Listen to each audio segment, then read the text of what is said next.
Staff spinning സാധാരണ നമ്മൾ സിനിമകളിൽ വളരെ ഫാൻസി ആയിട്ട് കണ്ടുവരുന്നൊരു മൂവാണിത്. അതുകൊണ്ട് തന്നെ ചെറുപ്പത്തിൽ പലപ്പോഴും ഇതെങ്ങനെ ചെയ്യുമെന്ന് അത്ഭുതപ്പെട്ടിരുന്നിട്ടുണ്ട്. ഇന്നതിനാൽ ഞാൻ ആ സ്കില്ല് പഠിച്ചെടുക്കാൻ തന്നെ തീരുമാനിച്ചു. Let us try.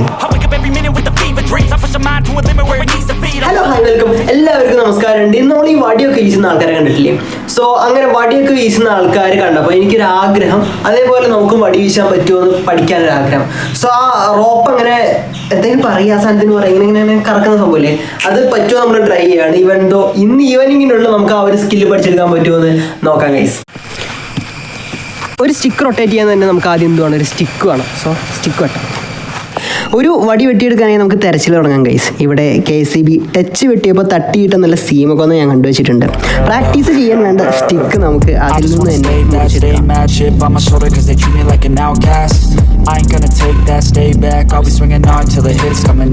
വടി വെട്ടിയെടുത്തിട്ടുണ്ട്.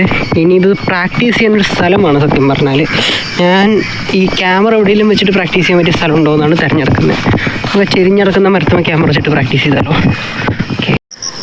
ഇപ്പോൾ വന്നു ഞാൻ 2-3 പ്രാവശ്യം ഒന്ന് ചുമ്മാ ട്രൈ ചെയ്ത് നോക്കിയായിരുന്നു. ആ സമയത്ത് എന്തൊക്കെയൊക്കെയോ ഫാൾട്ട് ഉണ്ട്. എനിക്ക് തോന്നുന്നത് ആ യൂട്യൂബിലുള്ളതിൻ്റെ 1-2 ട്യൂട്ടോറിയൽസ് എടുത്ത് കണ്ടു നോക്കാം. മേ ബി എന്താ നമ്മുടെ തെറ്റെന്ന് മനസ്സിലാക്കാമല്ലോ. അങ്ങനെ ഇടയിൽ ഞാൻ ആ സത്യം മനസ്സിലാക്കി ഗൈസ്, യൂട്യൂബ് ഇല്ലാണ്ട് എനിക്കിത് ഒറ്റയ്ക്ക് പഠിച്ചെടുക്കാൻ പറ്റില്ല എന്ന്. അങ്ങനെ യൂട്യൂബ് തുറന്നു, അതിലത്തെ വീഡിയോ ഇരുന്ന് കാണാൻ തുടങ്ങി. പല വീഡിയോസ് കണ്ടു, പലരുടെയും വീഡിയോസ് കണ്ടു. ഞാൻ യൂട്യൂബിൽ നിന്ന് പഠിച്ച ആദ്യത്തെ സ്റ്റെപ്പ് ഇതാ. മൊത്തത്തിൽ 3 സ്റ്റെപ്പ് ഉണ്ട്. ആദ്യം പടി നമ്മളുടെ 2 കൈകളിൽ വെച്ച് കറക്കുക. മുകളിൽ നിന്ന് താഴത്തെ കൈകളിലേക്ക് മാറ്റിയാണ് നാം ഇത് പ്രാക്ടീസ് ചെയ്യേണ്ടത്. ഓരോ കയ്യിൽ നിന്ന് നമ്മൾ റൊട്ടേറ്റ് ചെയ്തുകൊണ്ടിരിക്കണം. ഇനി അങ്ങോട്ട് കഠിനമായ പ്രാക്ടീസിൻ്റെ സമയമാണ്. എന്ത് വന്നാലും വേണ്ടിയില്ല ഗൈസ്, നമുക്കിത് പഠിച്ചെടുക്കണം. കാരണമേ ഞാൻ യൂട്യൂബിൽ നേരത്തെ വീഡിയോ കണ്ടില്ലേ, ആ വീഡിയോ കണ്ട 2 ആൾക്കാർ ഇത് സ്ക്രാച്ചിൽ നിന്ന് പഠിച്ചെടുത്തവരാ. അതുകൊണ്ട് നമുക്കും പറ്റും. അത് മനസ്സിൽ വെച്ച് ഉദിച്ചുവരുന്ന സൂര്യൻ്റെ പൊൻകിരണങ്ങൾക്കടിയിൽ ഞാൻ എൻ്റെ പുതിയ സ്കില്ല് പഠിക്കാൻ ആരംഭിച്ചു. വടി കറക്കാൻ പഠിക്കുമ്പോൾ വീഴും. ആരും വീഴാതെ നിന്ന് നടക്കാൻ പഠിക്കത്തില്ലല്ലോ.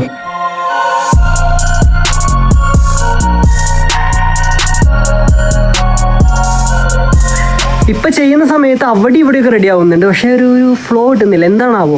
ഒരു കാര്യം ചെയ്യാം, ഒന്നുകൂടെ ഒരു വീഡിയോ കണ്ടിട്ട് ഒന്നുകൂടെ ഒന്ന് പ്രാക്ടീസ് ചെയ്ത് നോക്കാം. പ്രാക്ടീസ് ചെയ്ത് ഈ ഒരു സ്റ്റെപ്പ് വക്കായി കഴിഞ്ഞിട്ട് നമുക്ക് അടുത്ത സ്റ്റെപ്പിലേക്ക് കിടക്കാം. ഓക്കെ, ഇനിയിപ്പോൾ മേ ബി ഞാൻ കറക്കാനെടുക്കുന്ന വടിയുടെ പ്രശ്നമാണോ? സോ വടിക്ക് നീട്ടമില്ല എന്ന് കരുതി നമ്മളിത് നമ്മുടെ പുതിയ ആയുധം വലുതായി തന്നെ മുറിച്ചെടുക്കുക. കുറച്ച് വലുപ്പം കുറവാന്ന് തോന്നുന്നുണ്ട്. നമ്മളത് മാറ്റിയിട്ട് പുതിയൊരു വടി എടുത്തിട്ടുണ്ട്. സോ ഇത് വെച്ചിട്ട് കറക്കാൻ പഠിക്കാം. മറ്റേ വടിയുടെ പ്രശ്നമായിരുന്നു എന്ന് ഞാൻ പറയുന്നില്ല, കറക്കാൻ പറ്റാത്ത. ബട്ട് സ്റ്റിൽ നമുക്കൊന്ന് ഈ പുതിയ വടിച്ചിട്ട് ട്രൈ ചെയ്തോ. അങ്ങനെ ഞാൻ എൻ്റെ പുതിയ ആയുധം കുറച്ചുകൂടെ വലിയ ഒരു മരത്തിൽ നിന്ന് വെട്ടിയെടുത്തു. അത് കുറച്ചുകൂടെ വെയിറ്റ് കൂടുതലുണ്ടായിരുന്നു. അതുകൊണ്ട് തന്നെ കറക്കാൻ കുറച്ച് ബുദ്ധിമുട്ടുണ്ടായിരുന്നു. ഇരുന്നും നിന്നും ഒക്കെ ഞാനങ്ങനെ വടി കറക്കിക്കൊണ്ടേയിരുന്നു. പ്രാക്ടീസ്. പക്ഷേ ഞാനൊരു ടിസ്റ്റ് ആദ്യമേ പറഞ്ഞു തരാം. ഇപ്പം ഈ ആക്രാന്തം പിടിച്ച് പട്ടിഷ കാണിച്ച് പ്രാക്ടീസ് ചെയ്യുന്ന സ്റ്റെപ്പ് ഉണ്ടല്ലോ, അത് തെറ്റാണ് ഗൈസ്. ഞാൻ താഴത്തെ കൈ ഇപ്പോൾ മുകളിലേക്ക് കൊണ്ടുവന്ന് പിന്നെയും താഴത്തെ കൈ മുകളിലേക്ക് കൊണ്ടുവന്ന് ഇങ്ങനെ റിപ്പീറ്റ് ചെയ്താണ് ചെയ്തുകൊണ്ടിരിക്കുന്നത്. ആക്ച്വലി അങ്ങനെ ചെയ്യേണ്ട കാര്യമില്ല. നമ്മുടെ 2 കൈകൾ എവിടെയാണോ വെച്ചിട്ടുള്ളത് അവിടെ തന്നെ ഇരിക്കണം. അത് താഴത്തേക്കും മുകളിലേക്കും ഇങ്ങനെ മാറ്റി കൊണ്ടുവന്നാൽ നമുക്കൊരിക്കലും സ്പീഡ് അറ്റൈൻ ചെയ്യാൻ പറ്റില്ല. അങ്ങനെ സ്പീഡില്ലാണ്ട് ഒരു പെർട്ടിക്കുലർ സ്പീഡിനപ്പുറത്തേക്ക് നമുക്ക് അച്ചീവ് ചെയ്യാൻ പറ്റില്ല. നമ്മൾ എത്രത്തോളം ഫോഴ്സ് കൊടുത്തിട്ടും യാതൊരു കാര്യവുമില്ല. അങ്ങനെ ഒരു പെർട്ടിക്കുലർ മൊമെൻ്റ് എത്തിയ സമയത്ത് ഞാനത് തിരിച്ചറിഞ്ഞു ഞാനൊരു തീരുമാനം എടുത്തു, വീണ്ടും പ്രാക്ടീസ് ചെയ്യുക. അപ്പോൾ നമ്മൾ കുറച്ചൊക്കെ പ്രാക്ടീസ് ചെയ്തു. അങ്ങനെ നമ്മൾ ഫസ്റ്റ് ചെയ്ത മെത്തേഡല്ല കറക്റ്റ് എന്ന് പറയുന്നത്. But another one is not that much difficult. നമ്മൾ ചെയ്തതിൻ്റെ ഏകദേശം സിമിലറാണ്, അതുകൊണ്ട് എളുപ്പമുണ്ട്. സോ അത് നമ്മളൊന്ന് പക്കയാക്കി കഴിഞ്ഞിട്ട് നമുക്ക് നേരെ അടുത്ത സ്റ്റെപ്പിലേക്ക് കിടക്കാം. കുറച്ച് റെസ്റ്റ് എടുക്കട്ടെ. പ്രാക്ടീസ് മേക്സ് യു പെർഫെക്റ്റ് എന്നാണല്ലോ. ഇത് പഠിക്കാനുള്ള എൻ്റെ ആത്മാർത്ഥതയാണ് ഈ വീഡിയോയിൽ ഇപ്പോൾ നിങ്ങൾ കാണുന്നത്. പക്ഷേ നിങ്ങൾ കരുതും പോലെയല്ല കാര്യങ്ങൾ നടന്നത്. Let me explain that. ആദ്യ സ്റ്റെപ്പിൻ്റെ ബാലപാഠങ്ങൾ രാഗി മിനിക്ക് 2ാം സ്റ്റെപ്പിലേക്ക് നമുക്ക് ചുവടച്ചാലോ. വടി ഇരുവശങ്ങളിലേക്കും കറക്കുകയാണ്. ഇത് എനിക്ക് ഏറ്റവും കൂടുതൽ അടി കിട്ടിയ സ്റ്റെപ്പാണ്. തലയ്ക്കും കൈക്കും കാലിനുമൊക്കെ. ഈ അടവ് ഒരിച്ചിരി മാറിയാൽ എനിക്ക് വീഡിയോ തന്നെ എടുക്കേണ്ടി വരില്ലായിരുന്നു. മറ്റേ സിനിമയിൽ പറയുന്ന പോലെ ഒരിച്ചിരി അങ്ങോട്ടോ ഇങ്ങോട്ടോ മാറിയാൽ തീരുമാനമായനെ. So be careful guys. എത്രയൊക്കെ അടി കിട്ടിയാലും നമുക്ക് ഈ സ്റ്റെപ്പ് കംപ്ലീറ്റ് ചെയ്യണം ഗൈസ്. കാരണം ഈ സ്റ്റെപ്പ് കംപ്ലീറ്റ് ചെയ്യാതെ നമുക്കൊരിക്കലും ഈ ഒരു ഫുൾ റൊട്ടേഷൻ റെഡിയാക്കി എടുക്കാൻ പറ്റില്ല. ആ ഒരു തിരിച്ചറിവിലൂടെയാണ് ഞാൻ വീണ്ടും വീണ്ടും ഈ ഒരു സ്റ്റെപ്പ് റിപ്പീറ്റ് ചെയ്തുകൊണ്ടിരിക്കുന്നത്. ഒടുവിൽ കുറേയൊക്കെ വീണെങ്കിലും കുറേയൊക്കെ പോയെങ്കിലും ഒരുവിധം ശരിയാവാൻ തുടങ്ങി.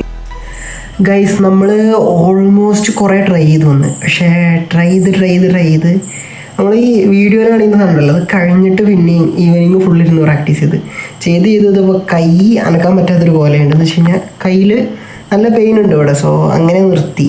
പക്ഷെ ഓൾമോസ്റ്റ് എവിടേക്കോ കിട്ടിയിട്ടുണ്ട്. എന്താ ഞാൻ നാളെ കാണിച്ചു തരാം.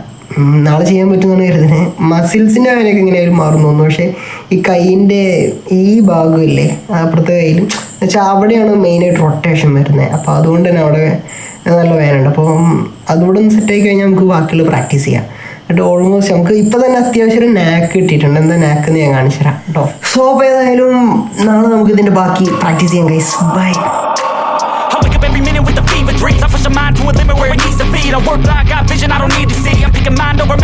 അങ്ങനെ അടുത്ത ദിവസം വീണ്ടും നമ്മൾ പ്രാക്ടീസ് ചെയ്യാണ്. ഇനി നമുക്ക് ഈ 3 സ്റ്റെപ്പ് കമ്പൈൻ ചെയ്ത് ചെയ്യണം. ഫസ്റ്റ് സ്റ്റെപ്പ് ഞാൻ നിങ്ങൾക്ക് കാണിച്ചു തന്നു, സെക്കൻഡ് സ്റ്റെപ്പ് ഞാൻ നിങ്ങൾക്ക് പറഞ്ഞു തന്നു. മൂന്നാമത്തെ സ്റ്റെപ്പ് എന്ന് വെക്കുമ്പോൾ ഈ സെക്കൻഡ് സ്റ്റെപ്പ് തീരുന്നിടത്ത് വടി നമ്മളുടെ ബാക്കിൽ വെർട്ടിക്കൽ പൊസിഷനിലേക്ക് എത്തുന്ന സമയത്ത് അത് മറ്റേ കൈയിലേക്ക് മാറ്റണം. ഇത്രയേ ഉള്ളൂ തേർഡ് സ്റ്റെപ്പ് എന്ന് പറയുന്നത്. ആൻഡ് ഈ 3 സ്റ്റെപ്പ് കൂടെ കമ്പൈൻ ചെയ്താൽ നമ്മുടെ ഈ ഫുൾ സംഭവം റെഡി ആയത്. എനിക്ക് കൈയൊക്കെ ഒന്ന് പറഞ്ഞു, ബട്ട് ദാറ്റ്സ് ഓക്കെ. അങ്ങനെ ഈ മൂന്നാമത്തെ സ്റ്റെപ്പ് കൂടെ പെർഫെക്റ്റ് ചെയ്ത് 3 സ്റ്റെപ്പ് കൂടെ കമ്പൈൻ ചെയ്തുകൊണ്ടിരിക്കുകയാണ്.